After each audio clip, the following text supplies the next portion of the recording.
بعد اعوذ باللہ من الشیطان الرجیم بسم اللہ الرحمن الرحیم ربنا ما خلقت هذا باطلا سبحانك فقنا عذاب النار صدق اللہ مولانا العظیم درود پاک کا آواز بلند الصلاۃ والسلام علیک یا رسول اللہ الصلاۃ والسلام علیک یا نبی اللہ. احباب گرامی، اللہ تعالیٰ نے قرآن عزیز میں ارشاد فرمایا وما جو کائنات میں بھی چیز اللہ نے پیدا فرمائی ربنا ما خلقت ھذا باطلا، کائنات میں کوئی چیز بھی اللہ نے بیکار اور بے مقصد پیدا نہیں فرمائی. اور انسان جس کے لیے ساری کائنات بنائی ہے، قرآن کہتا ہے هو الذی خلق لکم ما فی الارض جمیعا، جو کچھ کائنات میں ہے سارا کچھ ہم نے تمہارے لیے بنایا، اور جو کچھ بنایا اس کے بارے میں فرمایا ربنا ما خلقت ھذا باطلا سبحانک، یا اللہ تو نے کوئی شے بیکار پیدا ہی نہیں. مچھر سے لے کر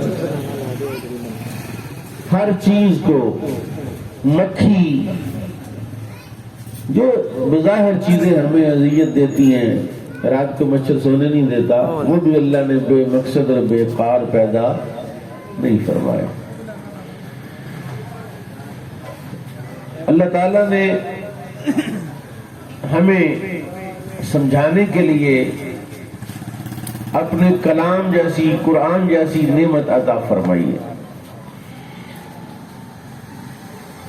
کلام الملکی ملک الکلام، بادشاہ کا کلام کلاموں کا بادشاہ ہوتا ہے.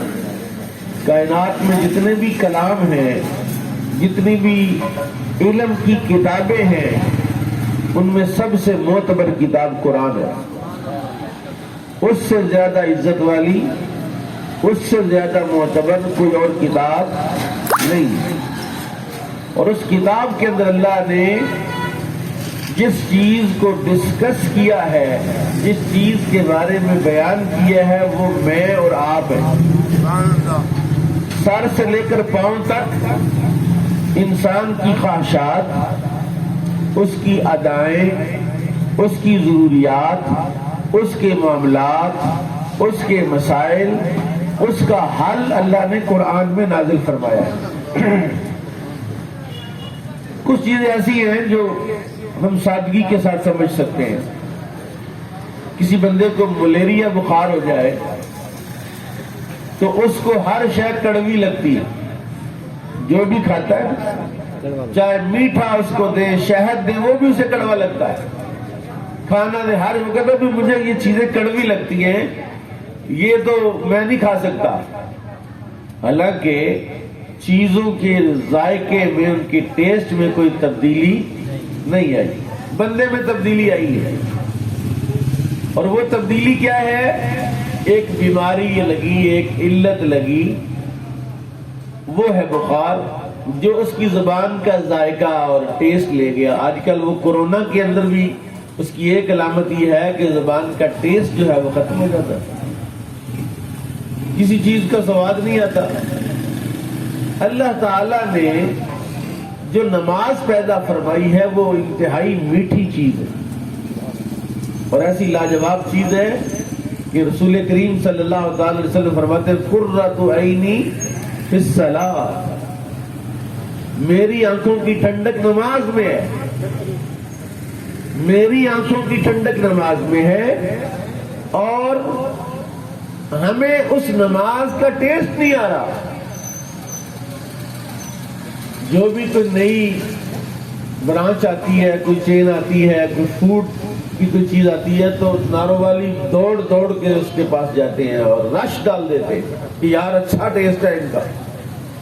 اور کائنات میں سب سے اعلیٰ ٹیسٹ تو نماز کا ہے، سب سے بہترین ٹیسٹ تو قرآن کا ہے، بہترین ذائقہ تو نیکی کا ہے. وہ آ نہیں رہا. تو جس طرح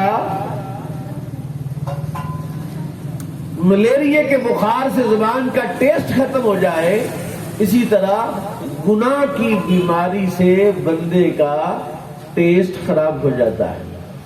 اب جب تک وہ چھوٹے گی نہیں تب تک وہ نماز کا ذائقہ کیسے آئے گا، وہ مٹھاس کیسے محسوس ہوگی، داڑھی اسے چبھے گی.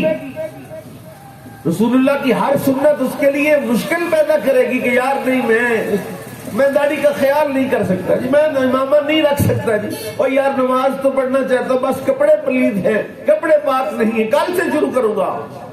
حالانکہ اس کو کپڑے تبدیل کرنے کی بجائے اس کو اپنا مشغلہ اور اپنا ارادہ اور اپنی نیت تبدیل کرنی چاہیے.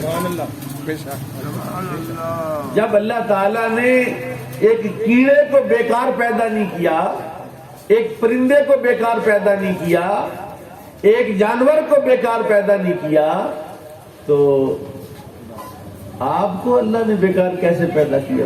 یہ کیسے ہو سکتا ہے؟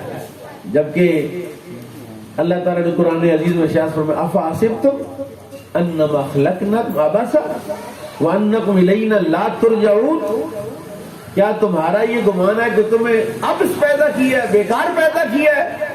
وہ تو کہہ رہا ہے کہ کائنات کا ستارہ، چاند، سورج، یہ تو بڑی بڑی چیزیں ہیں، میں نے تو مچھر بیکار پیدا نہیں کیا، اس کی بھی زندگی کا ایک مقصد ہے.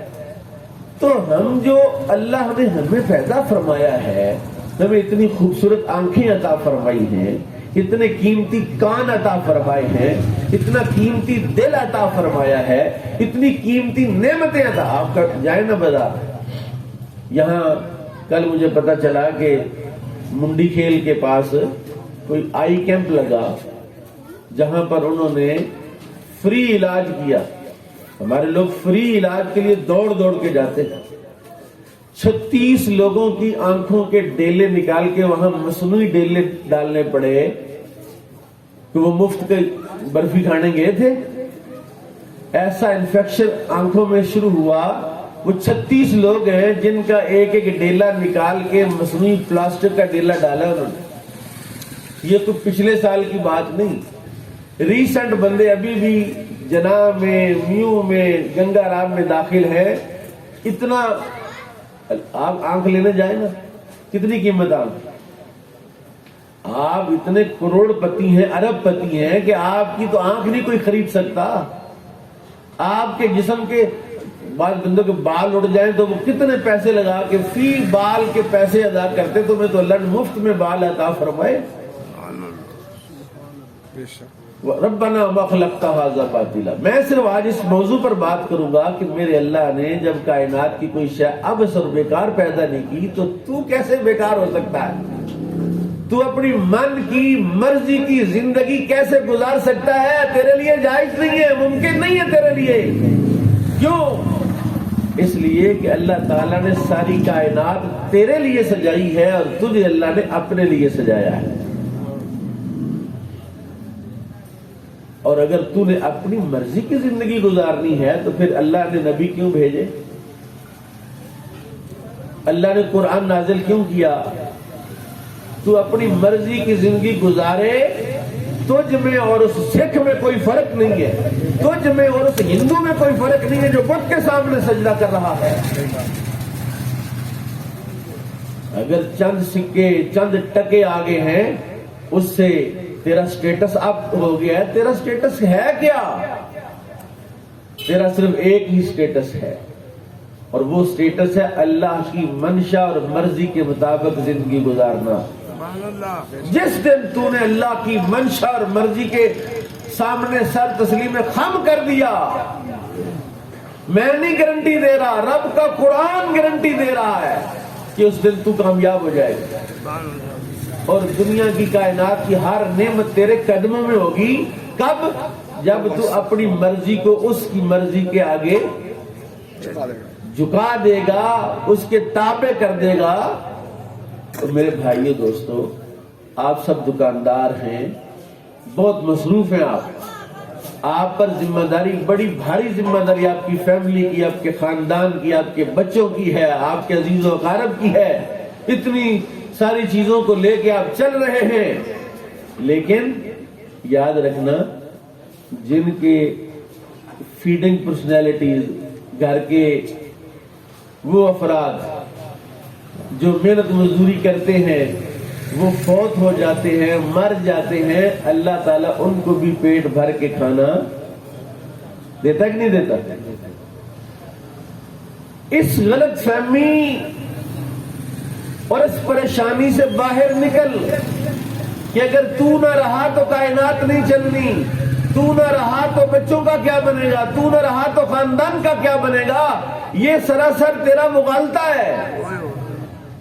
نہیں تو ایک ہفتہ کہیں چلا جا، بالکل ہر رابطہ منقطع غائب ہو جا، ہفتے کے بعد فون کرنا اپنے دوستوں کو، وہ صرف 2 دن 4 دن تجھے ڈسکس کریں گے، تو اللہ تعالی نے عظیم مقصد دے کر آپ کو پیدا فرمایا ہے، اتنا عظیم مقصد اللہ نے آپ کو عطا فرمایا ہے، اتنا عظیم مقصد عطا فرمایا ہے۔ حالانکہ آپ جانتے ہیں نا قرآن عزیز کا نزول کبھی مکے میں ہوا تو کبھی مدینے میں ہوا، اور اس کا اصل مرکز جو نزول قرآن کا وہ قلب مصطفیٰ صلی اللہ علیہ وسلم ہے، نبی کریم صلی اللہ علیہ وسلم کا دل مبارک ہے، قلب مبارک ہے، اور وہ قرآن جس کے نزول کا مقصد تیری اصلاح ہے، تیری خیر ہے، تیری بھلائی ہے، تو نے اسے کبھی ٹچ نہیں کیا، کبھی اس کو چیک نہیں کیا، کبھی اس کی تلاوت نہیں کی، کبھی اس کی قرات نہیں کی، کبھی جاننے کی کوشش نہیں کی کہ یہ قرآن تم سے کیا کہہ رہا ہے، اور ساری زندگی گزر جائے گی، تمہیں کوئی ڈنڈا لے کر آج سمجھانے نہیں آئے گا۔